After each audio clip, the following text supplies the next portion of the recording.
Center. You're welcome. Thank you for joining us on the program, and it's good to have you join us on the show. My guest is Kenneth Gbagi, Honorable Kenneth Gbagi, former Minister of the Federal Republic of Nigeria, joining us on the program today. And of course, he's had extensive experience, having held several positions at both the federal and made an attempt to bring his experience at the federal level as a federal minister to a state where he, tried to get a ticket for the state governorship election. It's a pleasure to have, as a friend of the house, Honorable Kenneth Gbagi. Honorable, thank you for joining us on the program today, sir. Thank you very much. Let me start with, how has life been post-ministerial job? Oh, wonderful. Oh, wonderful. To the contrary, for those of us who have our hands on and or have something to do, you see, you get called upon with a responsible or reasonable government to come and, contribute to what they perceive you can do. When you finish, you go back. So we're not idle at all. We have enough. As a businessman, you have always been in business prior to taking up that appointment as a minister. How well does your experience as an entrepreneur and as a businessman, how well does it support your job in helping to shape the ministry you worked with at that time? Put it this way, we have two sharp divide. Being a businessman, particularly the type of businessman we were, not one that inherited or got anything from anywhere. You find it difficult for people who have what we call business as usual to appreciate and understand and want to work with you in line with business ethics as it is practiced world over. You will agree with me that the business world in developed societies and economies are similarly now run like government business, or government business run like private, because that's the only way you can bring about, some results. But I must confess that my being a minister for the period of 1 year, which I was, I thought I did what I could do. You remember that I was in this house when I closed down schools, for instance, during registration of INEC. You recall that I created 13 universities. I created several, colleges, secondary schools and what have you. I forced my way and made sure it happened, losing the private business ethics as a model. So whether you have leaders who appreciate your zeal, your zest to get it to work, there's a joke in government. When I was in the ministry as a minister, for instance, my staff came and said, Oga, the way you are doing this job, if people were doing this job before, the job would have finished though. You can't finish the job one day. You take your time and do so much every day, and so the work will continue and some other people will come back. But that's not the way we are structured. So we try to do our best. The issue is leadership. Does the leadership encourage hard work? Does the leadership want somebody who believes in producing results? Does the leadership want the progress of that sector? Does the leadership wants to leave a legacy? So all of these are things you need to put into consideration and watch, particularly for the kind of government we practice in Nigeria, where the president is a demigod, the president is an all and all, the president calls the shot, either by directly saying it or by body language or by winking, or So at the end of the day, it is a one-man's show. It is a one-man's decision. It is a one-man's way of doing things. So in between that situation, you just have to design an arrangement where you can create impacts, which of course is the greatest problem we have today in the country. Oh, fantastic. Honorable, in that ministry, education, then, before you came, while you were there, and post you have been there, do you think, put on a level of measurement, what people pay, what parents pay in tuition fee, both at state, federal university and private universities, especially private universities, and now some state universities now, does it measure in terms of value to the financial requirement? No, put it this way. You see, a number of situations are, put wrongly with regards to the country. I was a federal minister for education.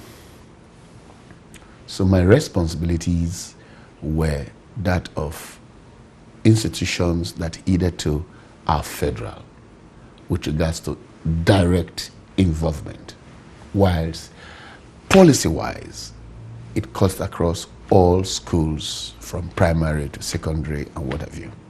So, if you talk about fees in government, federal government institutions, for instance, the federal government girls, boys colleges and what have you, you're talking about secondary schools, we virtually pay no fees. It's virtually free if you want to look at it. I mean, what do you pay apart from the necessities that you require to run yourself in school and what have you? But there's no fees, so to speak.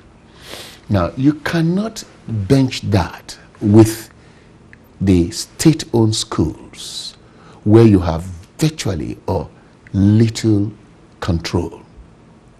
Now, you then go back to private institutions.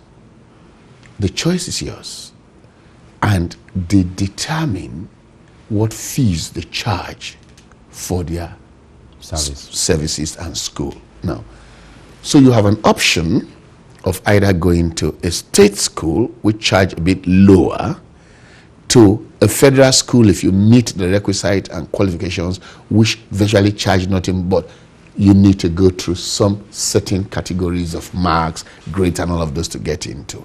Or you opt for the private institutions. And again, there's a limit to the extent, like it is in the UK or in America, there's a limit to the extent you can, control, what people pay for education. And in any case, education, as you know, is in the heart. It's a beauty is in the heart of the beholder. So to that extent, some parents will feel, depending on where they got money from or what have you, feel more comfortable taking their children to private. Well, let's quickly look at post-federal service and now post the administration you served. What is your assessment of the Nigeria's political evolution post-Jonathan? You see, the way to look at it from my point of view is that there is a continuity with regards to the collapse of governance. There is a continuity with regards to government playing the role, the primary role government has to play on behalf of the country, which of course, by extension, is the citizens. So to that extent, if you want to compare Jonathan, who I served as minister, and the Buhari administration, there's a whole lot of difference. It is for us to take us the next 10 years to analyze what is where, who has done what, or who has done nothing. But if you look at it,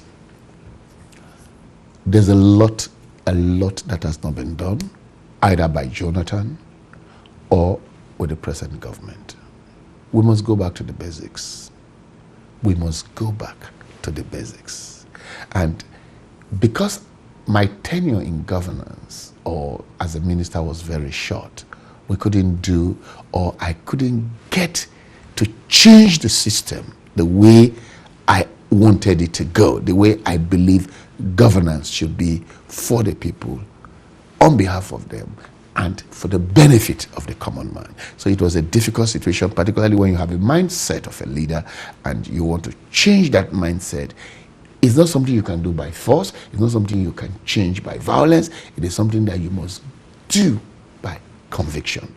So to that extent, I would rather think that we narrow our thinkings to how we will participate, which is not the case right now, with regards to the benefit of the dividends of democracy, which is completely, misaligned.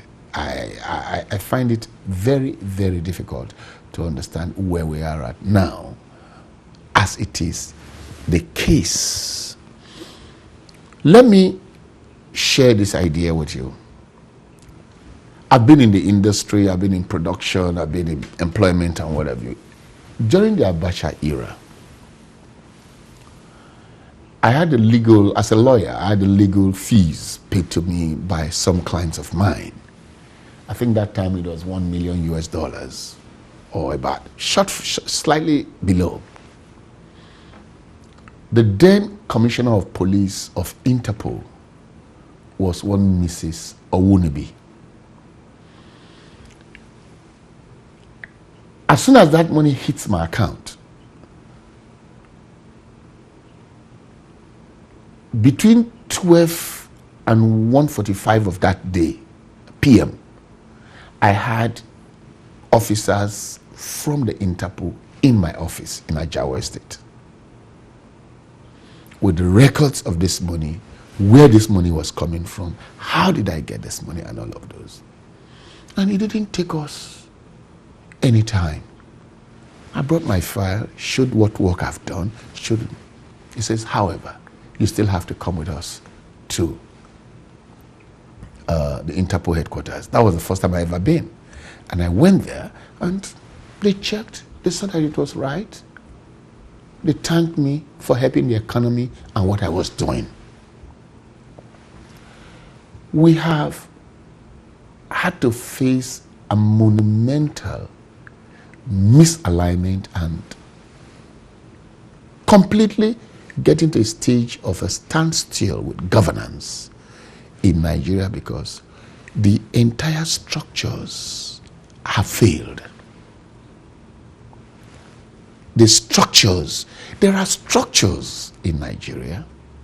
The structures and the laws running the structures are there, but they have all failed. Failed for several reasons. One man wanting to call the shots as president or as governor or as director of SSS or EFCC, it won't work. The country is too big for that. The system had collapsed. And what we find is that we are being locked out. Everybody talks about Buhari with regards to the economy. Everybody's shouting Buhari with regards to dollar fall, free fall of the dollar. Everybody is talking about Buhari with regards to vehicles, food, I find it very, very unacceptable. If you want to break them down, old as you are today, myself, how many dollars have I taken away from Nigeria? How many dollars? And the dollars or euros that I have been privileged were taken, used to buy a factory.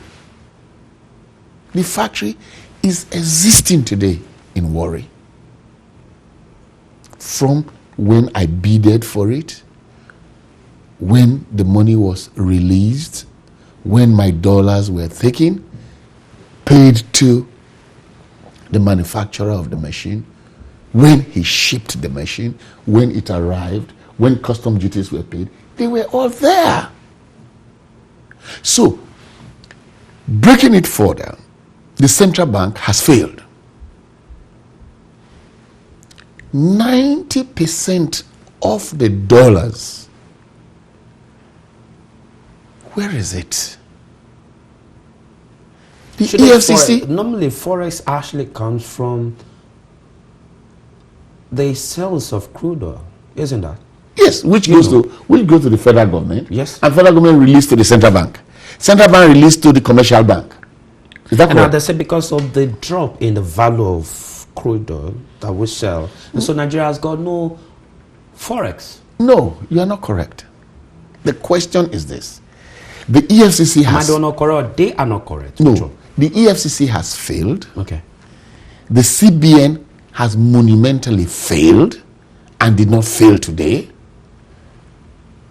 The SSS, who have lesser role, has equally failed.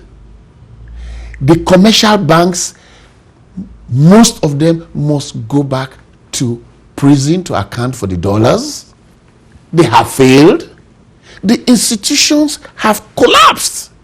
Put it this way.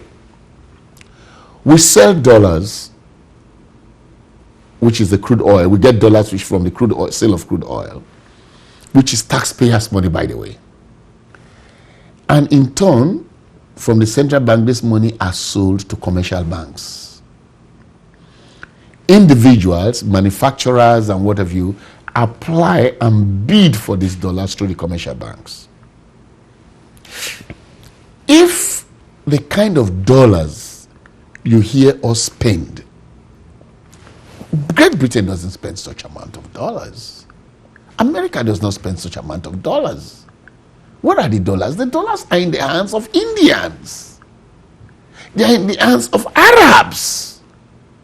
They are in the hands of cronies in Nigeria that believe that the economy will never be good. And as such, because they are thieves, this money are all warehoused in different countries in the world.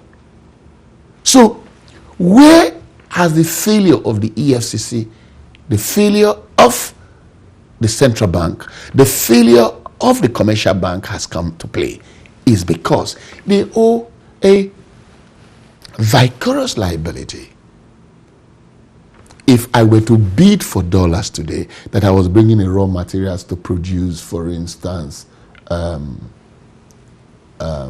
Bonvita, finished product. Central bank holds the commercial bank accountable because they give them license. They regulate what the commercial bank does. The commercial bank gives the money to the so-called applicant who had applied for the money to bring a raw material to be able to cushion his industry. The chain of check and balance of actually monitoring the use of this dollar to have come back with value for money with regards to raw material is broken. Are you following the trend? Yes. So, in return, the agency has set up, which is the EFCC, other than wanting to go and pursue governors and ministers and people after the crime had been committed, will be doing a more wonderful service to Nigeria by making sure that these monies do not in the first instance find their way into the hands of criminals and banks of people. And these monies are all traceable. All this money if you want to trace all the dollars we have had to earn, that was deposited with central bank and central bank had given to commercial bank in the last 25 years, you can find the records. So, what will this president do in the first instance to bring some sanity? Forget crying, set institution to recover, set institution to bring back those money, set institution, but put a line first. Just like the TSA thing the president has done. He had collapsed all the money from the commercial banks. And that system makes him know every single penny that the country has produced, which is wonderful. Okay, set a system that every dollar that goes out. Because as we speak today, the dollars are being purchased by these criminals. But if we set a system where they know that whatever dollar you take from the country, from the system, the person who is paying that dollar will be held responsible. They will change. The system will change. What did Obasanjo do differently with EFCC? It got to a point where you saw governors now using their monies to award contract. If you remember, during the era of the Obasanjo awarding contract. Ribadu. Yes, with the new value thing, awarding contract for roads. And my state was one of them. So the question is that, what is the EFCC doing with their mandates?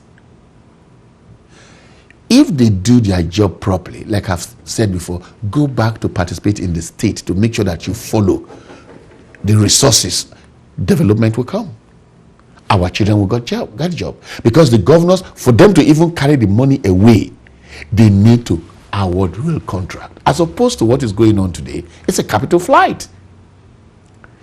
The dollar will continuously collapse because at the end of every month, all the governors will change at least 60, 70% of their money and carry it away from the country. Through all means. There are people, there are foreigners, without wanting to mention particular, country. There are foreigners whose only business is coming to ferry money from Nigeria to, put them in banks all over the world. That's all they do for a living. So what I'm saying is that the system needs to work. We must hold the EFCC man accountable for what is going on. They've done a fantastic job, I must tell you, as a criminologist. There's no money you pay today or remove today from any bank that is not seen by EFCC. We have lots of money today that people do not want to identify themselves with the BVM. They don't want to identify. The money is there. Those money goes to government. They are stolen money. They are money laundering money. They are money that can be used to commit mayhem, commit crime. So all those monies must be taken back by government because there's nobody identifying themselves with regards to the money. But aren't those money in some account? The money is in some account. So are the accounts, do they not belong to somebody? They do, before BVM. So again, the central bank has 10 minutes instruction to all the bank to publish the names that were operating the account before, and it will be there. So post BVN, the account holders of this dubious money did not actually go to identify those accounts, and the accounts do not have BVN accreditation. Look at what happened. Post BVM, the banks, like I said, the banks themselves have failed the nation. Most owners of the bank are perpetrators of this crime. Now, the EFCC had gone very well. The SSS had gone very well. The system itself had done a fantastic job with BVM as a country. Is it being circumvented? Yes. Now, yes. How? You have had BVM in place.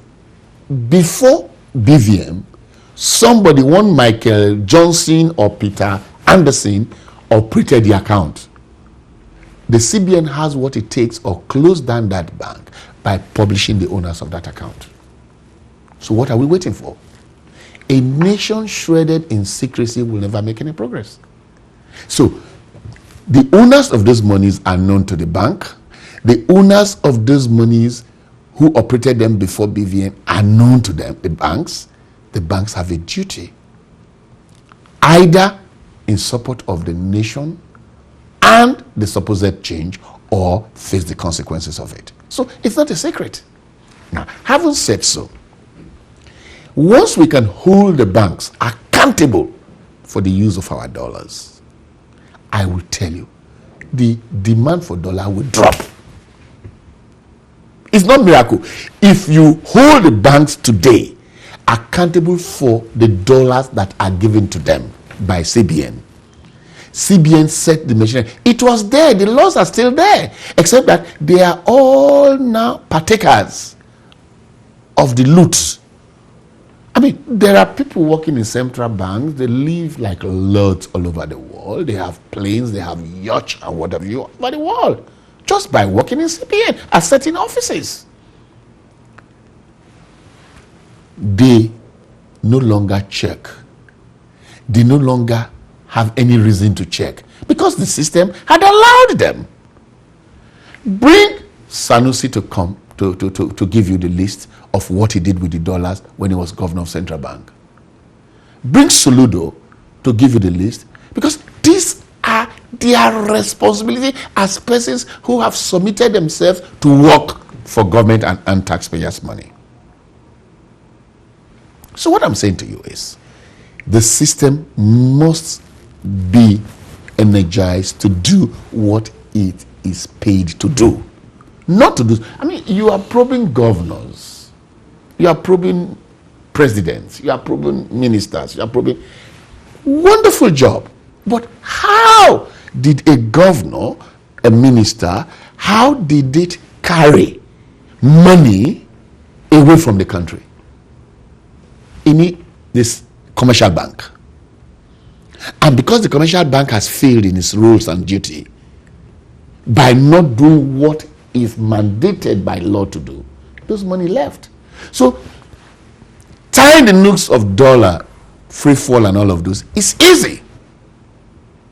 Simple analysis, simple arrangement, get the system to do what it ought to do. Get people to be responsible for the salary and money they earn from taxpayers on behalf. If not, the country will go into the den rooms. It's unfortunate. Now, I'm not happy, and I'm going to do a memo or a paper to Mr. President. I'm very pained. We have 3 tiers of government. One tier is completely exterminated. It's not in existence. But that has been for a very long time. That's when the state governors by themselves entered into this state-joint financial something allocation committee, where federal government pays local government money into the state government covers, and then the state government, the chairman, go to the state governor, hands them back to beg for their money. No, they release what they like. You see, I don't agree that a wrong has been committed for a long time, and as such, we should continue. That's not my philosophy to life. You get to a situation. Before we go to local, let me quickly still stay on this issue of forest. So,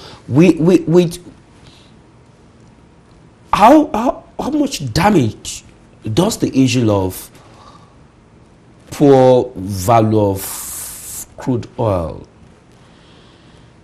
you see, done to availability or non-availability of forest? Because of course that has been a cry about the federal government and CBN that look, we're not making enough foreign exchange on our oil, so we don't have forex.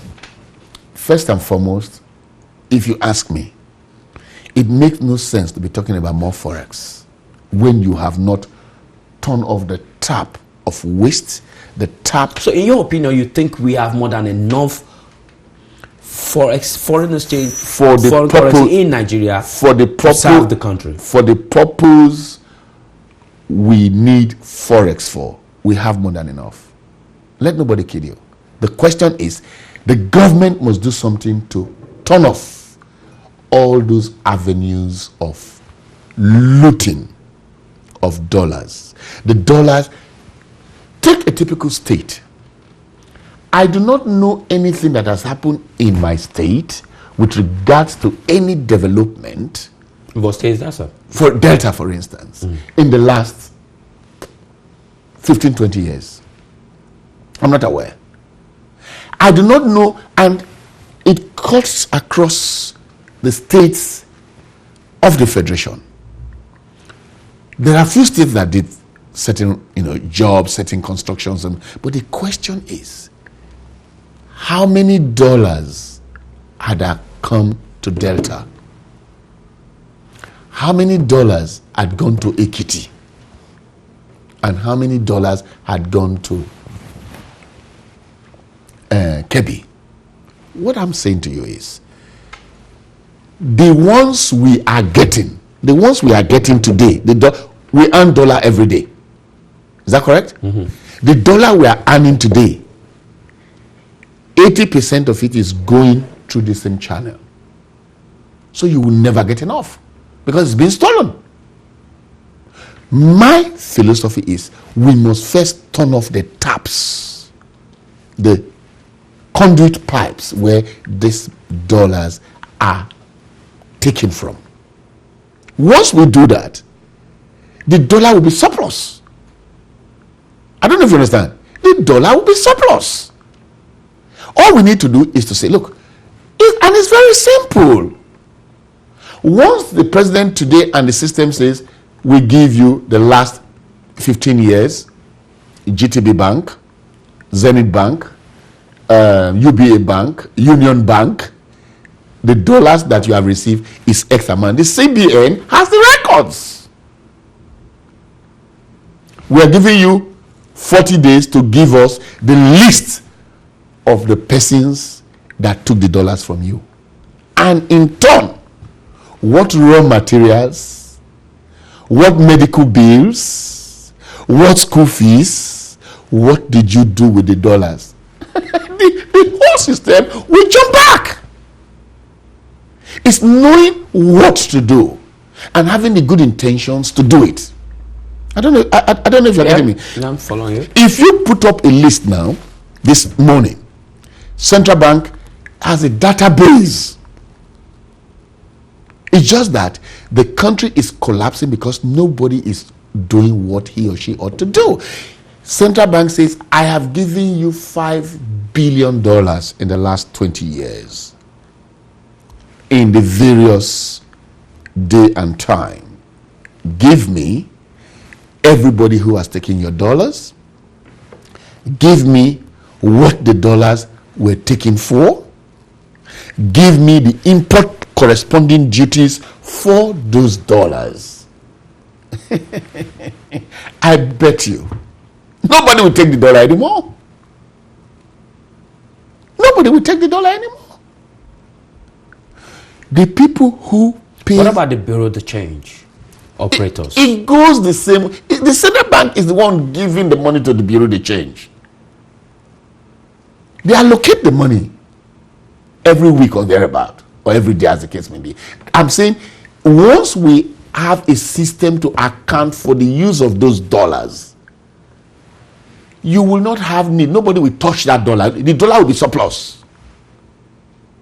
Because nothing is happening if the kind of dollars we are releasing as a country is used to actually bring back raw material for manufacturing purposes. We will not have the kind of children we have in the street today, job seekers, people who have no job, nothing. That's why they are running all over the world. Because nothing is brought back. Now, we buy toothpick from abroad. We buy toothpick from abroad. So the question is that, where is the money? It's because nobody is checking. That is why the banks are free to steal the money in connivance with their friends who are Indians, Pakistani, Lebanese, and what have you. The bank is failed in its responsibility. They ought not to be banks. Their licenses ought to be withdrawn. And I'm telling you that is going to be a master stroke. And you'll be surprised that the issue of so the issue of the government fighting corruption and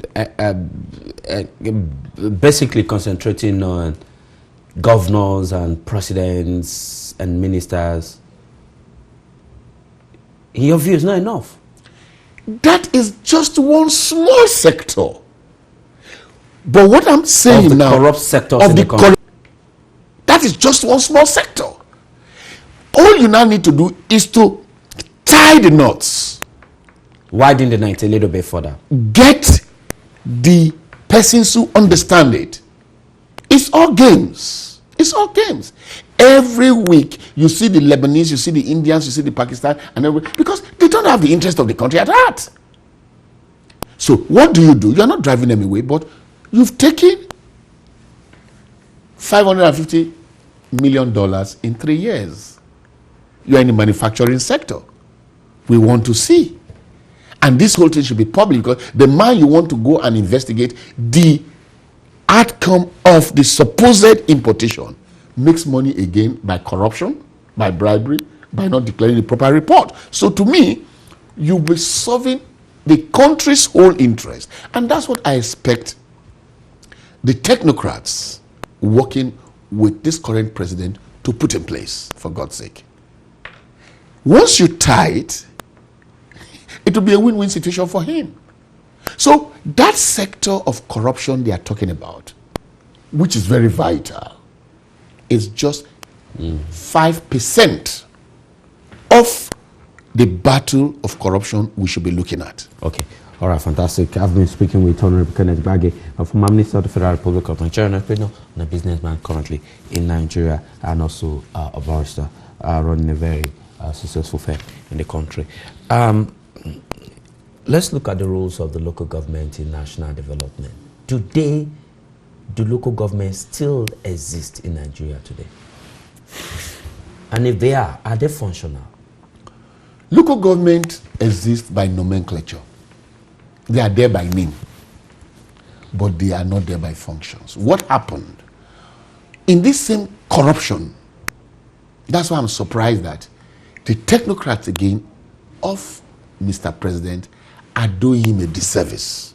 There are things you put in place in government with regards to governance that people will say, yes, you are moving forward. It is not business as usual. So local government does exist by name. They have been misappropriated. Because the governors had money, they go to Council of State meetings, they connive with a corrupt government. After local government were created, I think in 1976 or what have you, they connive to misappropriate the local government. So local government does not exist for the purpose for which they were created, like it is in America. So instead of a 3-tier system of government, you are talking about the federal government and the state. And how did it happen? All the governors in the country, in this criminal attitude, disrespecting the constitution of the country, nominate, handpicked a local government chairman. So by that arrangement, a country where people are no longer proud of what they are supposed to be doing become subservient to the governor. Cannot speak because he wants to continue lash on and hold on to power, as it were. So the governor picked them. The governor set a date for their election. The governor sack or suspend them by the cronies of the houses of assembly of a state, which again was handpicked by the governor, which again was handpicked, or selected by him. So at the end of the day, there is no third tier of governance. All right, I think we have a caller waiting. Let's quickly see if we can take that caller coming in. Good morning, Tayo. Good morning. Yeah, good morning. Like the guy is saying, Honorable Kenneth. Yeah, I've watched our bank, and I've always thought there's a lot of corruption in there because Nigerians don't just go into things if there's a little bit of iffy in it. And I watch CNN, and I see them, they're actually fighting. You could see the competition on them taking their adverts to CNN. And the banks generally are supposed to be looking for local contents to run banks. And we have a channel called Ben, but you will never see the bank doing the adverts on Ben. Because if you really, who are you advertising on CNN for? You see what I'm saying? If you really want the content, the local people, which every bank always needed to run their business. If you're running a good business.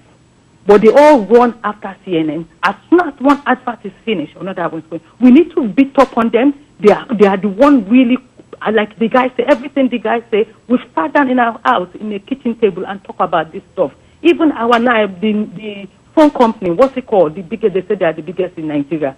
They advertise on CNN. I don't understand that. Who are you trying to impress?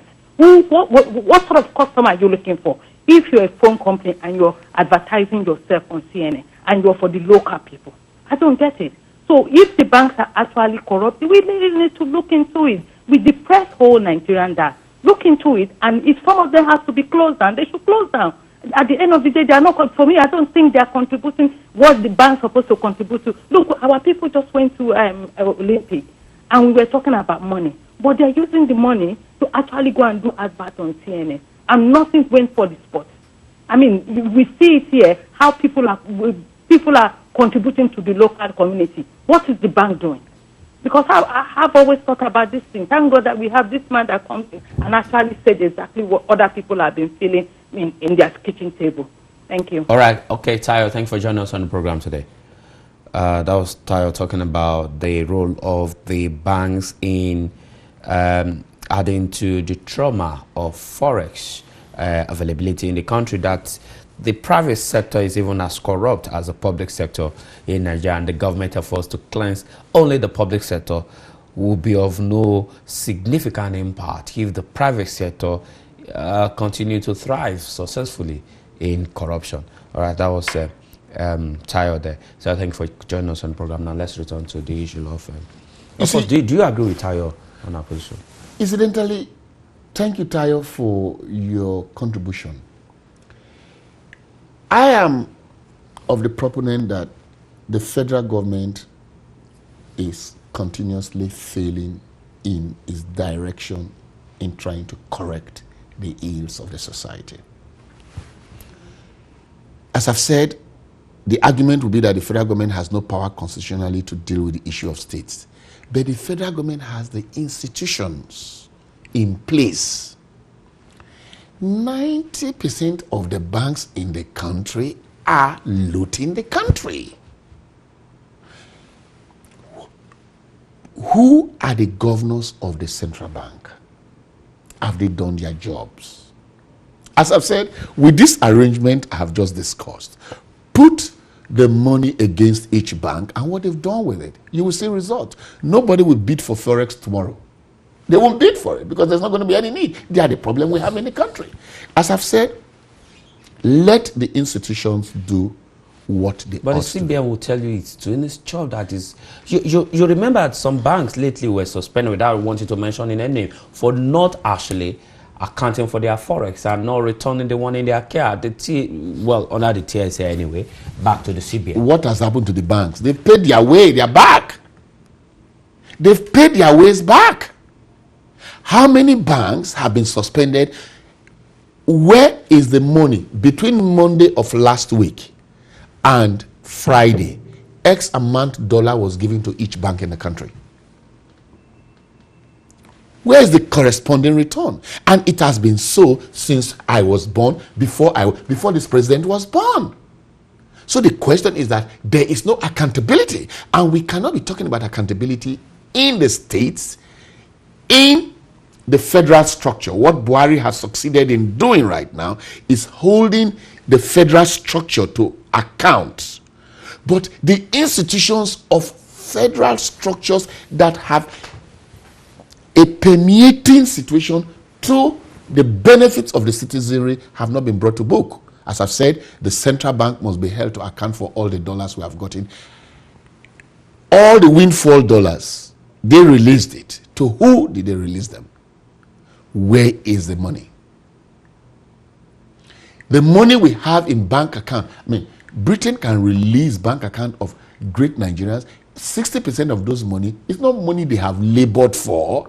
It's not money they have gotten as a result of production of water or drinks or juice. This money are stashed away from the CBN. So the CBN are part of the cartel. The commercial bank, obviously the master and the father of the cartel.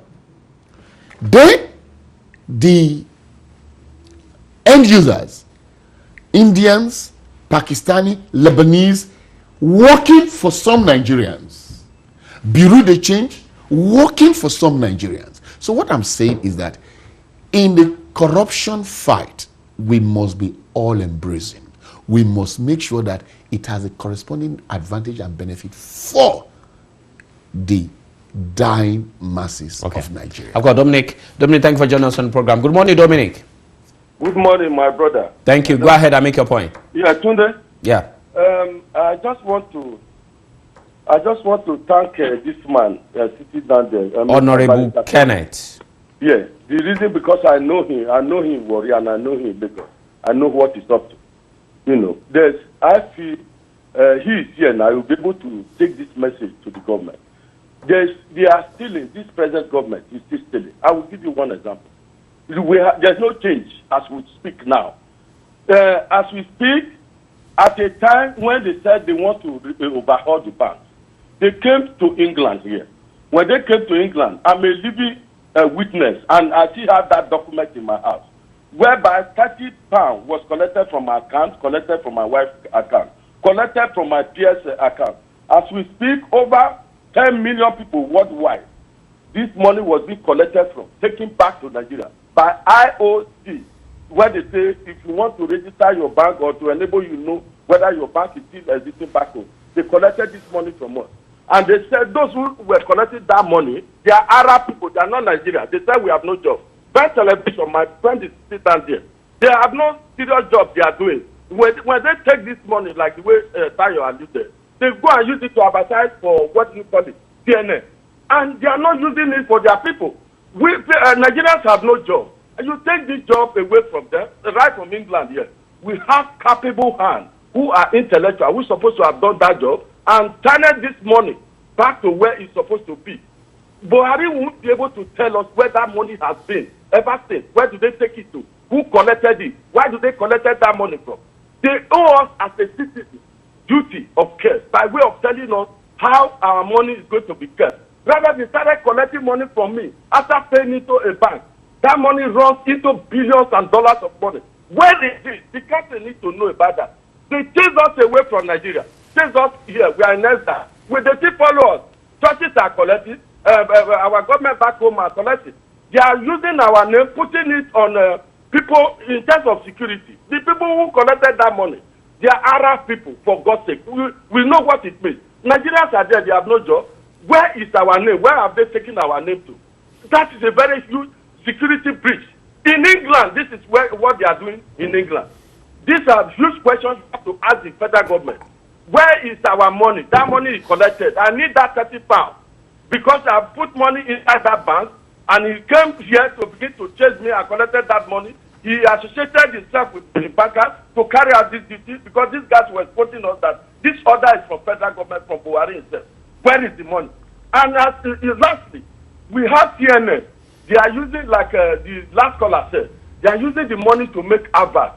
And we have people who have this kind of communication line. Nobody is partnershiping with them to see how they can bring the image of Nigeria to the whole world. Instead of that, I take somebody like Richard Quest.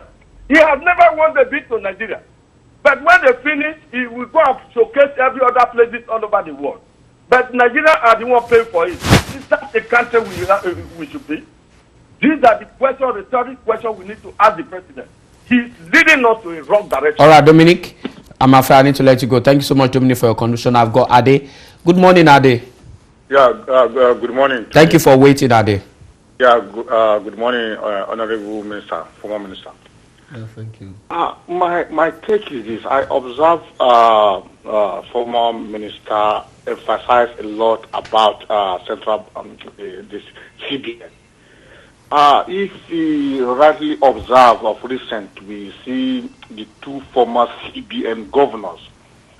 I personally didn't see it as criticism. It's just the voice out their advice to this present government. I want to ask Mr. Gbagi, don't you think all these mess we are facing at this moment, this crisis, I do believe personally that these two former CBN governors didn't do well during that tenure. You mean Soludo and Emir Sanusi? Yes, because like the former ministers emphasized on what the CBN have done wrong. And these two eminent Nigerians were there before.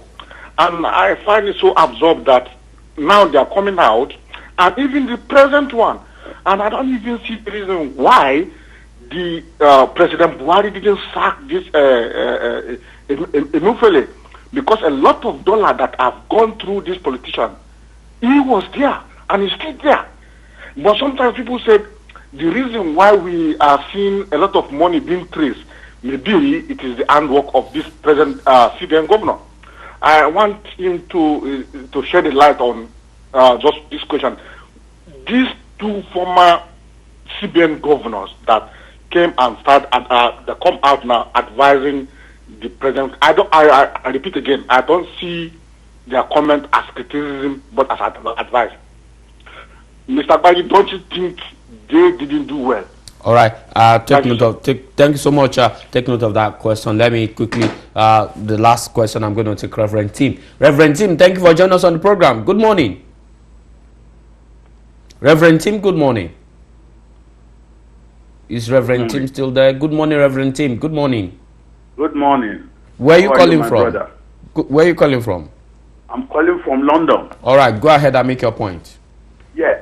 First of all, I want to thank the Honorable Kenneth there, and I pray for him that God's divine protection will be upon him for this exposure he has brought out this morning.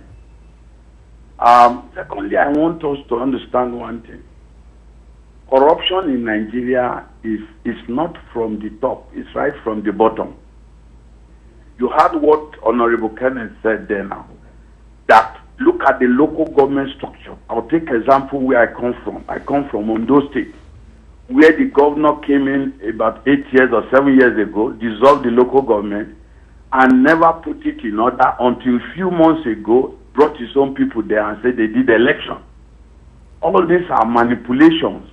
Nigeria has a serious problem, and I don't think it is only this present government Buhari that can solve it. It's a solution. It's a country where Buhari is just started. Other people might take up for him when the time comes. But like what he has said there now, that looking at the foreign exchange Nigeria has been having, let them go into the central bank and find out what they've done with our dollars for years. You will see that a lot of people will be left in Kirikiri prison. We have to build more prison for them. So what we are doing now, thank God for what he has done. He has said here this morning now, and I pray God protection will be upon him, because I know those wicked people will be after him, whether he likes it or not. He has revealed some secret which has been in the hidden. Now, so my contribution. All right, Reverend Tim, thank you so much. We pray for Nigeria. Thank you so much, Reverend Tim. I'm taking the last call, Emmanuel. Emmanuel, thank you for joining us. Emmanuel? Yeah, Emmanuel from Ireland. Good morning, Doctor. From Ireland? Yeah, good morning, Doctor. Good morning, sir. Go ahead and make your point. Yeah, you see, I don't want to get into. I thank the honorable gentleman for clear explanation of what is happening, and then the institution concerned. But you see, Nigeria has come to a position where we have to propose solutions and stop playing what I will call a blame game. You see, where corruption fight is one-sided, it is called corruption to the highest order. I have to make my point very clear. PMB election, people want him to succeed. But the fact that he decided to take his own way and then try to humiliate one side against the another side, that is what is causing the whole problem in the whole institutions in Nigeria. This is a country where one will not, if you watch the whole system now, people can't eat, some states can't pay salaries, there's a lot of things going on because they lack that capability of leadership. They still have that military mentality that do or die matter without looking into the democratic system and principles that govern it. And that is the problem we have. Look at, if you watch the appointment, if you watch the way they were tracking on certain people, you see that it is marginalized. No country has succeeded in that aspect throughout the whole world. We have to face the truth. And people will think that when you say no person is against corruption, no person is against not to arrest people who are corrupted. That when corruption, to be frank and to be candid, is not going to go well within the system of Nigeria, because the way he is parading the level of corruption is only targeting the southern people. We have to face reality, always looking for loophole or people who attack him in one way or the other. He is the EFCC boss. He is the judge of the Federal Supreme Court. He is the leader of the police. He is the leader of the MCA. He is the leader of customs. And he doesn't want to listen to technocrats who give him the best advice. This is not a way we are going. This is not a way we are going to move forward. Nigeria, in fact, I'm telling you, I feel so sorry for that country, that what we expected is not what we are seeing. All right, Manuel. It means that a lot of people are marginalized. Okay, Manuel, thank you so much, Emmanuel from Ireland. Thank you so much for your contribution. That's kind of serious one there. Honorable, your last take on the program. As you calm down. Between you and I, let me quickly reply the gentleman who called from London with regards to the issue of Soludo and Sanusi. I have said that let Sanusi be asked to account for his stewardship with regards to what he did with the dollar vis-a-vis his commercial banks. Let Soludo be asked to account. This whole impunity of people just buying themselves and bribing themselves into governance or government and loot themselves and loot the people in turn is not acceptable anymore. Now, the gentleman made a statement about sectorial or sectional appointments, incarceration, okay, and I don't agree. I don't agree. The central bank governor today is not a northerner. It's not. And let us not go back to talk about north and south. If Buhari as a president misbehave, the system in place today is such that these things are at the doorstep of everybody. We will go and fight him and fight the situation to make sure that he's accountable. But if we start saying, we're marginalizing this, we're marginalizing that, we will lose our trade. Honorable, I'm sorry. Put the system in place. I'm sorry, because of my time, we need to go at the moment. Thank you so much. It's been a wonderful time having you on the program. We do hope that next time you fly into London, you create time. Because it does seem even we can be here the next 1 hour talking about this. See, I've calls trying to come. I've not even dealt with the issue of local government at all. It's just been the issue of Forex and the banks. Probably the next time you're in town, we'll talk about the local government and the crisis you're facing. Thank you for joining us on the program today. It's my pleasure. My name is Today Alabi. It's been a pleasure having you all join us on the program. Enjoy the rest of your week. Bye.